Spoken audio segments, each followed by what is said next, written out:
కొంతకాలం క్రిందట ఒక విషయం విన్నాను.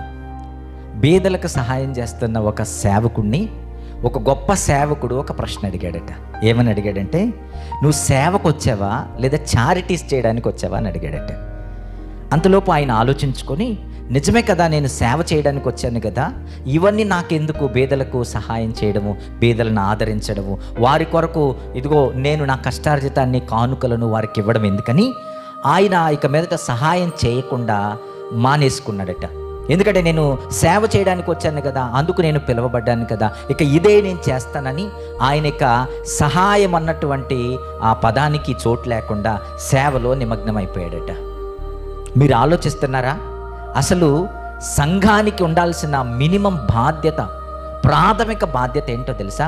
బీదలను ఆదరించడం, విధవరాండ్రను ఆదరించడం, సేవకులను ఆదరించడం, పరదేశులను ఆదరించడం. మీకు తెలుసా, ఈ కాన్సెప్ట్తోనే దశమ భాగాన్ని దేవుడు సంఘంలో పెట్టాడు. అందుకే ఆయన అంటాడు, ద్వితీయోపదేశకాండం 26:12 ఆయన ఏమంటాడంటే, మీ దశమ భాగాన్ని తీసుకొని రండి, మీ దశమ భాగాన్ని తీసుకొని వస్తే ఆ దశమ భాగాన్ని నేను బీదలకు ఇస్తాను అంటాడు. ఆ దశమ భాగాన్ని నేను తల్లిదండ్రులు లేని అనాథలకు ఇస్తాను అంటాడు. ఆ దశమ భాగాన్ని నేను విధవరాండ్రకి ఇస్తాను, పరదేశులకు ఇస్తాను, నా సేవ చేసే లేవీలకు ఇస్తాను. మీ దశమ భాగంలో ఇంతమందికి పొత్తుంది, దానిపైన అంతమందికి అధికారం ఉంది, వారు దానిని పొందుకునే హక్కు వాళ్ళకుంది, అందుకే మీ దశమ భాగాన్ని తీసుకుని రండి అంటాడు. వారికి సహాయం చేయడం కొరకే దశమ భాగం అన్న దాన్ని దేవుడు సంఘంలో ప్రారంభించాడు. ప్రిల్లరా, అంటే సంఘానికి సహాయం చేసే బాధ్యతను దేవుడిచ్చాడు. Charity started from the church. అసలు సహాయం అన్నదాన్ని ప్రారంభించిందే ప్రభు యొక్క జీవము కలిగిన సంఘం. Amen, praise the lord. సహాయం అన్న పదం ప్రారంభమైంది ఎక్కడంటే సంఘంలోనే, దేవుని యొక్క మందిరంలోనే ప్రారంభమైంది. ఈరోజు మనము సహాయం చేయకపోతే ఎలా? మనము బీదలను ఆదరించకపోతే ఎలా?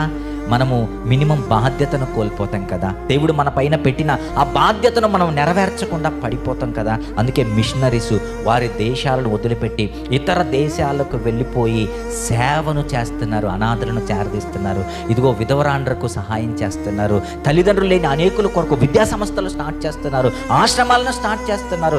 వాళ్ళు దేశాలు దాటి దేశాలకు క్రీస్తు ప్రేమను పంచడానికి వెళ్ళిపోతున్నారు. ఎందుకంటే బైబిల్ మనకు చెప్పిందే ప్రేమించడం, ఆదరించడం, సహాయం చేయడం. అందుకే దశమ భాగం అన్న గొప్ప కాన్సెప్ట్ని దేవుడు సంఘములో ఉంచాడు. ప్రియులారా,